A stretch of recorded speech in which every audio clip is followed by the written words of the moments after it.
You know what? The people seem to have forgotten something important, something key to our continued existence. Our species has become corrupt, polluted, populated with those who sympathize with the heretic, the mutant, the alien.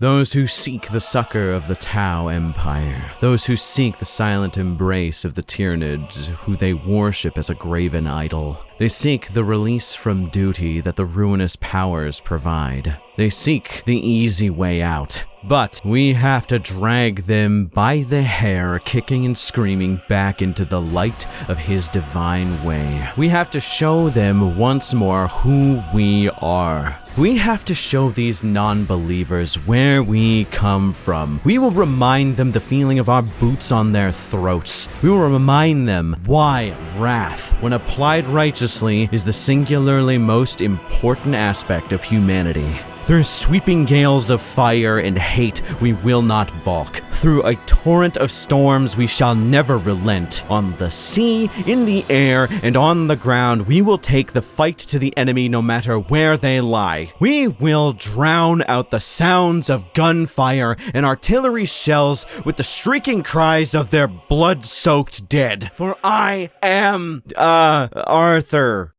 And today we are talking about the Black Templars. The Black Templars are a second founding chapter that, in all honesty, their reputation precedes themselves. They are one of those chapters of Marines so well known that I know some people who have been in the fandom for quite some time who still don't know all the first founding legions, and yet they still know a lot about the Black Templars. The Black Templars are often considered to be one of the most reverential, important, and interesting chapters of Marines in history, and in all honesty, it's no wonder why. They are even one of my, if not my favorite chapters of Space Marines, or at least in the top 3. And that's for a goddamn reason. They are very, very, very cool. And I have quite a good amount of play and paint time with them. A lot of people say they are overrated, but it's hard to be not overrated when you're an 11 out of 10. I did a video on them a while back, but it's time to induct them into the all-star list of Space Marine chapters series and cover them once more in depth. Cover their history, their chapter layout, their tactics, and a few fun facts, as well as where they are now. A video of this quality and this level of righteous zeal needs some backup, so let's just get a quick word in from a good friend of the channel before hopping in. I know you're probably tired of hearing this at this point, but a couple months back now, I went through a pretty nasty house fire. The smoke had caused damage to a lot of things that I wish it didn't, and I had to deal with it, and one of those things was my computer. Ever since the fire, it had been chugging pretty hard. Now, luckily, the laptop that I had, which was destroyed, was under warranty, so I've been kind of working on that off and on when my PC feels like it's about to explode. So, thanks to the folks at Apex Gaming PCs, I have a new PC and I couldn't be happier. The new PC runs like a dream, is colorful as all heck, and is incredibly powerful to boot, allowing me to get all my editing done faster than before, but also allows me to both stream, record, and play some high-end games without any stutters or what have you. With some of the best engineers and computer parts on market, you should definitely try them out, but I'm not just here to pay them lip service for helping me out of a bind. I'm here to tell you that by clicking my link in the description or the pinned comment down below and using code Mr. Bones at checkout, you get 3% off your purchase. Be sure to pick up an Apex Streamer or maybe an Apex Streamer Pro, as it's one of the most useful PCs you can ever want if you ever wanted to start a streaming career. So, thanks again to Apex PCs for sponsoring this channel and helping me out. Let's get back to the Templars.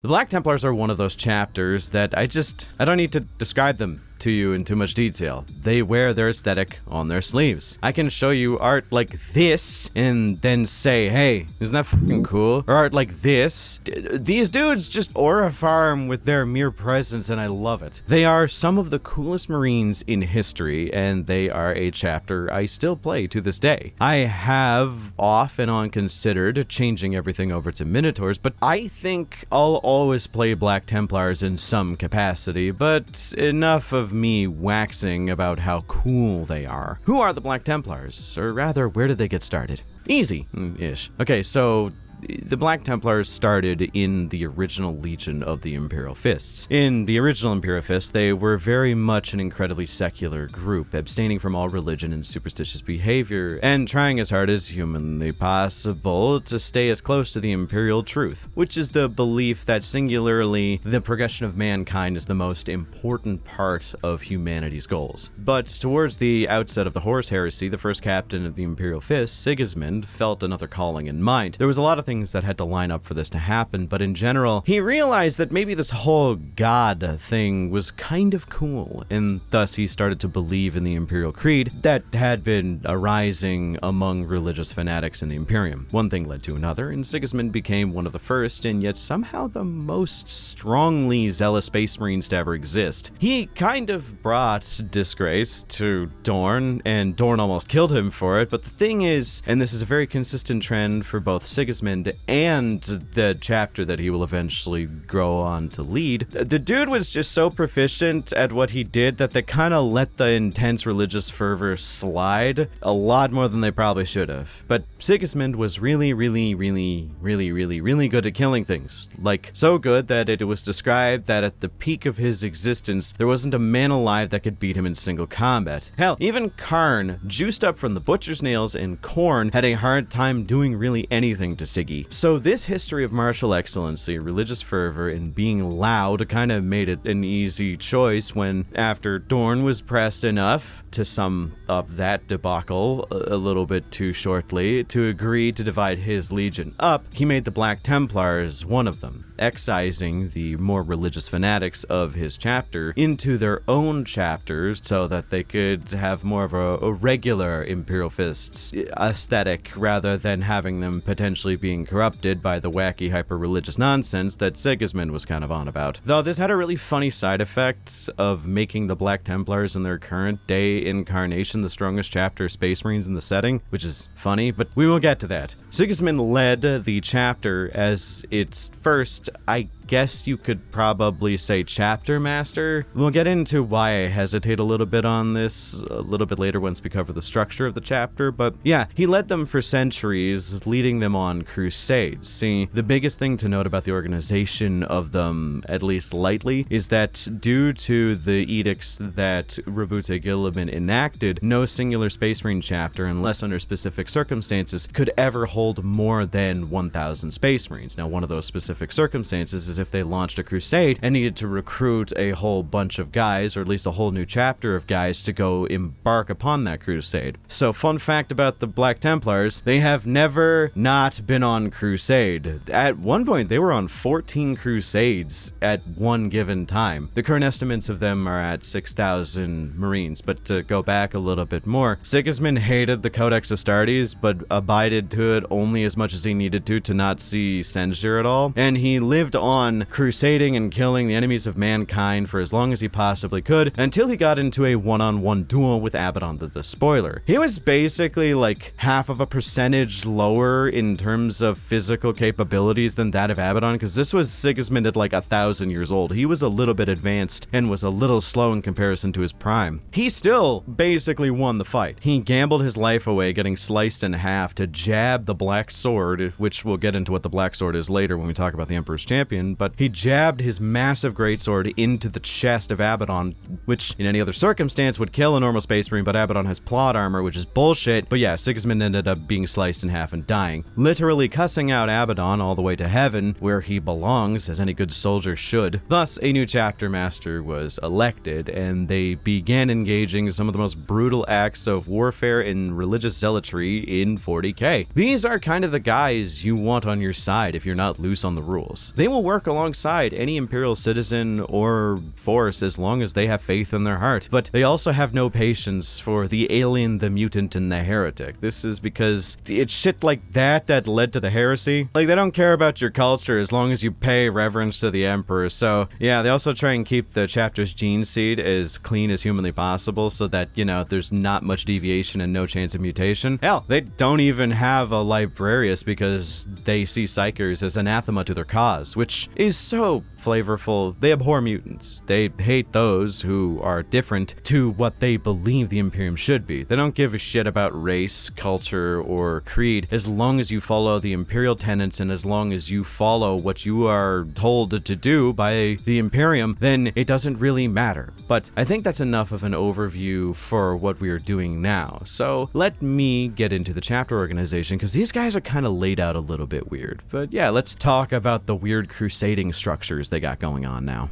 Complying as minimally as possible with the Codex Astartes, the Black Templars have basically made their own format of organization that allows them to do what they want, how they want. See, the Codex, if you don't know, organizes the structure of the chapter of Marines to be about 1,000 Marines, 10 companies, 100 Marines per company-ish, and each company is dedicated to a specific task. The first company is usually dedicated to the veterans of the chapter, the 10th company is usually dedicated to the trainees and scouts, who are space marines that need to learn the ropes. There are captains for each company, and each one is in charge of 100 men who are in it, and there's a bunch of other ranks they're in. So, to take all of that and throw it out the door, the Black Templars don't even have scouts, for God's sake. Well, sort of. They have scouts, just not a scout company. So, from the plainest view, how are they organized? Well, basically, they are a bit of a loose formation of brothers who are organized at a squad level and then even further on a crusade level. They are categorized basically on what crusade they are in and are governed as such. It's not nearly as unorganized as you'd think. It's not just like 6,000 dudes chilling out in space, preying on their big spaceship all day. Though, I suppose that isn't inaccurate, just on a smaller scale. The Black Templars are a fleet-based chapter and travel all around the universe righting the wrongs done to the Imperium. Because of that, they are allowed to recruit from numerous planets along the way. Once recruited, the trials an aspirant must go through are some of the toughest a Space Marine neophyte must endure, as most of it is just the judgment of other Space Marines who've been doing this long enough and know what you need to get in. But once you've received the blessing of the chapter's chaplains, marshals, and so on, you are promoted to the rank of neophyte and are given all the surgeries necessary to begin the Space Marinification process. Think of them as the Scout equivalent. They wear the Scout carapace armor and most times don't have their black carapace grown in. Little over 20 of these fellas are amassed before they really do anything with them, and they're thrown into this kind of full-fledged battle group. This group has about, as I said, 20 of these Space Marine neophytes, and then you have about a little less than half of that being normal Space Marines known as initiates. These are full battle brothers with their full battle brother plate and so on. They are there to assess the weaknesses of their neophytes and adjust them in any matter. Make sure that they weed out the weakest of these neophytes so that the chapter's future is as strong as it can be. And they will hunt down any form of weakness, be it spiritual, martial, or other. This entire group is often led by a sword brother. Think of the sword brethren as the first company veteran equivalent of the Black Templars, and together, this massive squad of sworn battle brothers work to make sure that they bring both honor to the chapter as well as the Imperium. These little training squads are referred to simply as just a crusader squad, swearing oaths to fight for what they believe in until death. Some physically add a chain to their gauntlets, only if they are like of initiate or higher rank. This indicates that they are sworn to the cause of fighting for the Imperium and can never remove their armor, especially in the face of conquest. But yeah, once the initiates have been whittled down to the best of the best, they are allowed to ascend to the rank of a fully fledged battle brother who can then be used in crusader squads of their own as an initiate, or even to that of a sword brother or higher. The sky is the goddamn limit with these fellas as long as you put in the mileage. On the job training is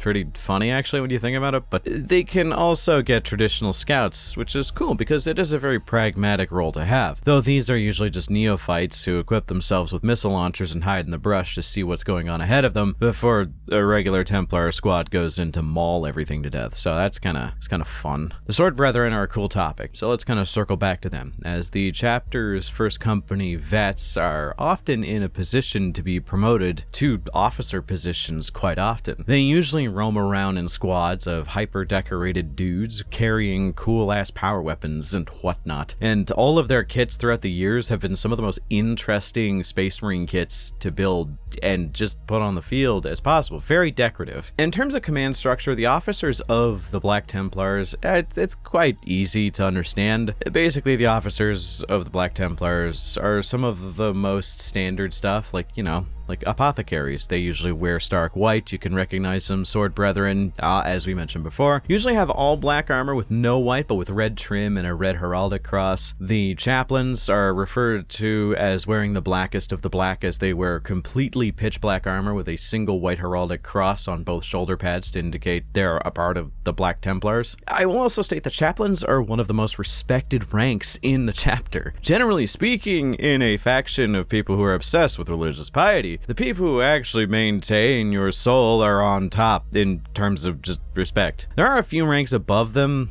sort of. Okay, so the captain equivalent, who is in charge of about 100 men, is usually a marshal. They are essentially in charge of small crusades, and beneath them is their small delegations of castellans who are able to keep an eye on smaller groups. Then you have the chapter master equivalent, which is the high marshal, but we will get to Helbrecht soon enough. Calm down. There is one more interesting rank that is pretty unique to the Templars. For a lot of Space Marine chapters, there's this thing called a company champion, a rank of melee specialist who usually takes up a power sword, a bolt pistol, a good suit of armor, and runs screaming directly into the foes of mankind, and usually dies, but sometimes comes back and is pretty cool for it. The Black Templars have those, but they also have an extension of that. See, every now and then, a battle brother of the Templars will receive a vision, a dream likely caused by the Emperor, or maybe some kind of latent psychic emission from them, because humanity is a psychic race. This vision is of something the Marine could have never experienced themselves, and is usually of some great battle from the past. Once awake, they go through a process of getting the dream verified for its authenticity, checking all known records and observing all things to do with the dream, having all of the chaplains nearby observe them, as well as getting the sign-off from the Reclusiarch and the High Marshal. This individual is promoted, regardless of what the rank was prior, to the Emperor's Champion, a warrior that can come from anywhere except for the rank of High Marshal. That rank kind of is its own thing, and is someone who either through the mother of all placebo effects believes himself to be the chosen one and thus performs better in the battlefield, or there may be something to this whole Imperial Creed shit and we just don't really recognize that enough. The Emperor's Champion dons the armor of faith and picks up the black sword. Both items are used to closely resemble Sigismund during one of his finest hours, as he was given these to deal with the Chaos Marines at Terra's Gate during the Siege of Terra in the Horus Heresy. The Emperor's Champion is one of those things that only comes around ever so often, and it can sometimes seem random. Like the most recent Emperor's Champion was an apothecary before having his dream, though this same apothecary's proximity to the High Marshal during the time of this dream might have had something to do with it, because the High Marshal had the dream as well, but whatever. The command structure of the Black Templars is more one of respect and honor than that of an actual command structure.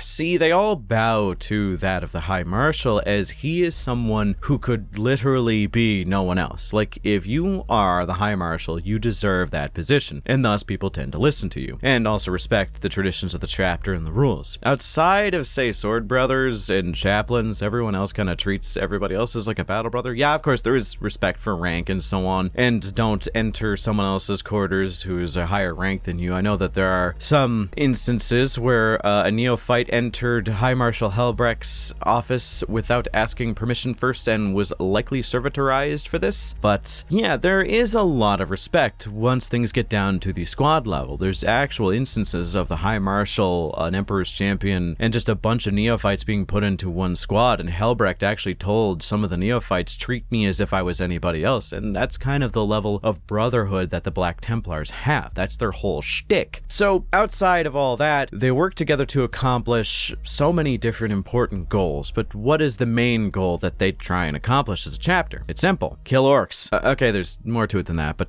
I mean, much like their brother chapter of the Crimson Fist, the Black Templars fucking despise the greenskins. Oh god, for a good reason, obviously, but it goes to such an extreme that sometimes it can get in the way of their duties to the Imperium. Like there was this one time, the first time in fact that Gilliman introduced himself to the chapter of the Black Templars, as well as the High Marshal. He told Helbrecht to back off of his pursuit from Ghazghkull Thraka because he needs the support of the Templars at key locations that the Imperium is weak. Helbrecht was so offended by this offer, his internal monologue was openly thinking shit similar to, would I be able to take this man if I jumped over the table and tried to strangle him right now? Which, ballsy, it's a Primarch, you know, it's coughing baby versus hydrogen bomb, but I guess go out with a bang. I will state, the Black Templars still don't hate orcs nearly as much as the Crimson Fists, but they're like a good close second. Now, that you know a bit about their culture, their formations, and the decidedly cool ranking system, let's shrink the scale a bit down and discuss their campaigns, a few cool characters, and just round off with my closing thoughts.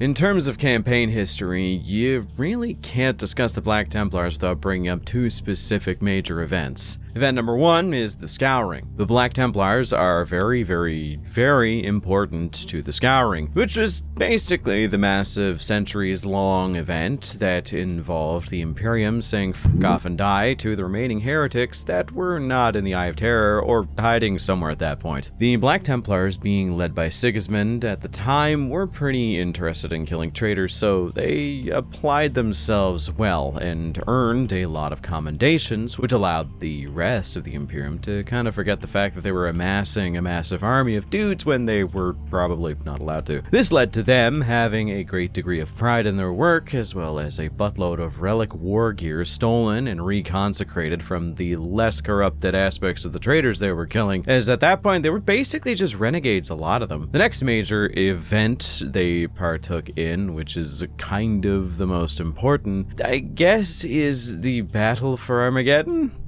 Specifically the Third War for Armageddon, where they led a massive organization of ground troops as well as naval forces to fight with and deal with the invasion of orcs. Literally every story that was involved with them that I have read is so cool that it has single-handedly earned them a spot in my favorites. Hell's Reach? Based. That shit that Helbrecht was doing in space? Also based. So much cool shit was going down, like as I mentioned, the defense of one of the main bastion cities in Armageddon, which was Hell's Reach, had a main road that led to the majority of the factories of Armageddon, that highway being Hell's Highway, which you had to go through Hell's Reach to get to. I know it's a bit cringe, but whatever.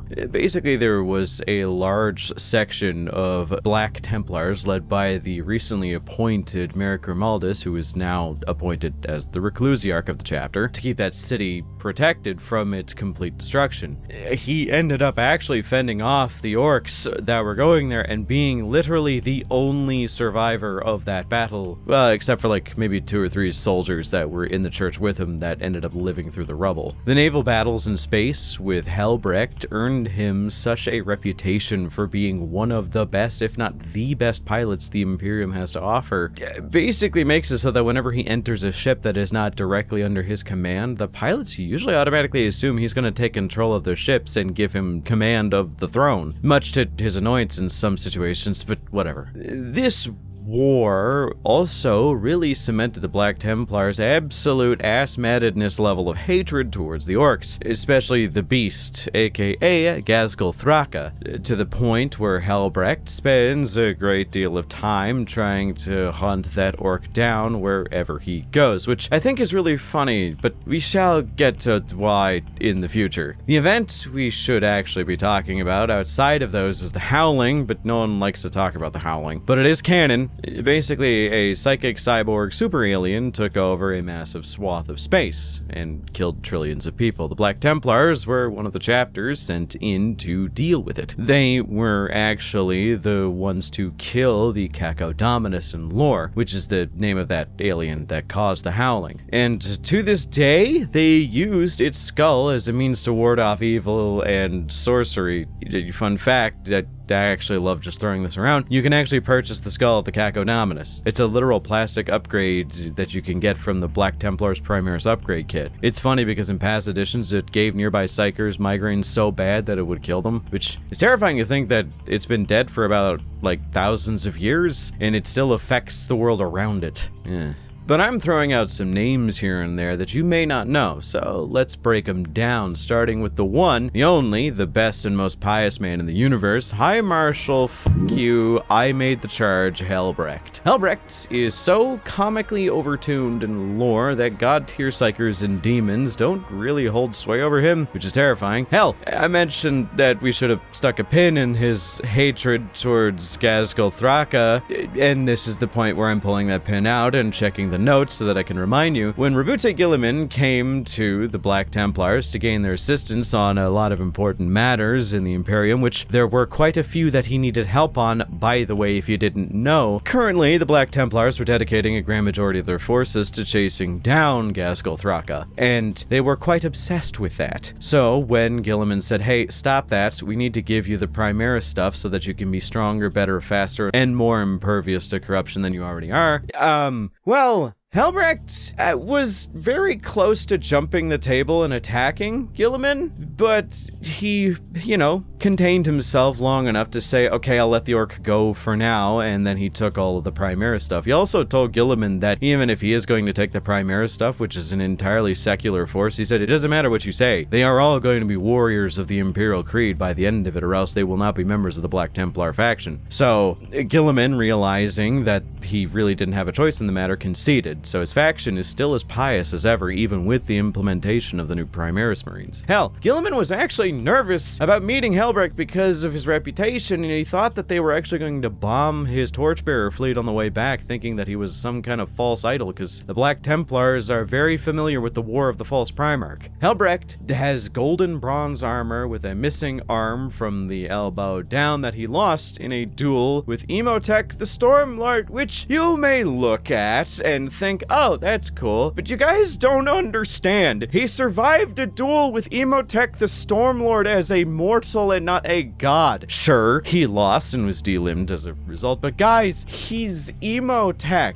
Emotech in prior editions was so powerful in lore and on the table that he wasn't even considered a character or an HQ by classification of the rules. Well, until 8th edition came around, but he was considered a Lord of War, which is the same category as, Knights and a Lord of Skulls. And that was for a reason. Helbrecht managed to fight that and survive. Now, I will state there was a bit of pity involved in that, but still, the fact that he didn't come out a charred corpse covered in plasma lightning is insane to think about, considering Emotech is more on par with the Silent King than he is with other Necron. So yeah, Helbrecht is equipped with a mastercrafted combi melta named Ferocity and the Sword of the High Marshals, which has a bit of a funny backstory to it. See, where the black swords that are distributed to the Emperor's champions, is yes, there are multiple, has the story of it basically being emblematic and representative of just, Sigismund's final stand at the gates of Terra and so on. The Sword of the High Marshals actually is a one and done. There is only one of it. So when Rogel Dorn witnessed the broken body of the Emperor and had to carry him back to the Golden Throne to maintain his essence, in his grief he took his sword and snapped it over his leg, shattering it. To try and help his grieving father get over his depression, Sigismund ended up collecting the shards of the sword and reforging them into a short sword for Rogel Dorn, or well, just a regular sword, I guess, which Rogel Dorn rejected, but due to the symbol was able to get back a little bit of his composure and allowed Sigismund to keep the sword, which in Sigismund's hands was a great blade.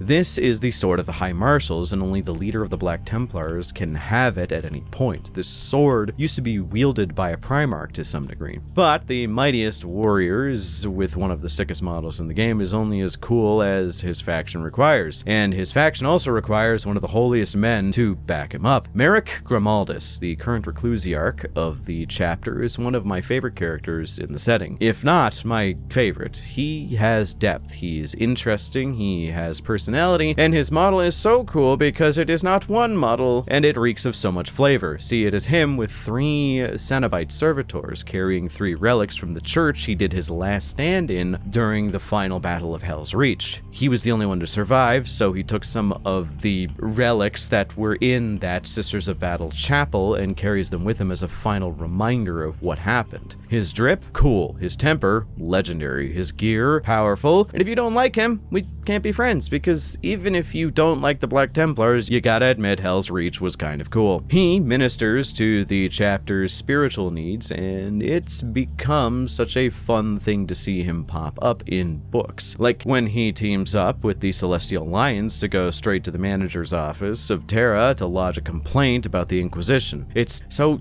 cool just to see him show up. I could attempt to talk about the Emperor's Champion, but there's multiple and there isn't really anyone of note right now. I mean, I could talk about Bohemond, but like, he's his own video in and of itself. One of my favorite ones is the one that was an apothecary that turned into an Emperor's Champion, but that's a story for another day. With great strength, determination, hate, and pride, the Black Templars cleave their way through the Imperium's enemies. They spit curses and hate the alien, the mutant, and the heretic. They hate for it is their best shield, and by God, do they have some of the most annoying fans in the history of the setting. Yeah, but aside from that last part, I think they're just amazing. They are so iconic in their design because they represent one of my favorite tropes, rage. Rage is often seen as a bad thing, but rage and anger is something that when applied righteously is completely justified and, dare I say it, a commendable trait. Do we blame the warrior who saw all his friends get gunned down for going on a berserker charge to massacre all the enemies who did this? No, because we understand. A lot of people seem to want to forget how necessary rage is to being alive, how necessary it is to being human, which is why I stand by it. The Black Templars are one of the more human chapters as much as we try to distance ourselves from it, and sure, you may not agree with their way of going about it, but they are very understandable in the reasons they do it. Psychics and demons ruin the universe, so they hate that shit. Very reasonable, if you ask me. They wish to do everything in their power to stop it from ever happening again. And their fury is that which can move entire mountains. So what do you all think about the Black Templars? I know they are divisive in some spheres, but they are a top 3 chapter for me. Let me know in the comments, as well as who you want to see me cover next in the All-Star chapters. Special thanks to my channel members for supporting me. With your help, I am able to make these videos and also have finally background project I've been cooking for quite some time come out. So look forward to the 31st to see what I mean.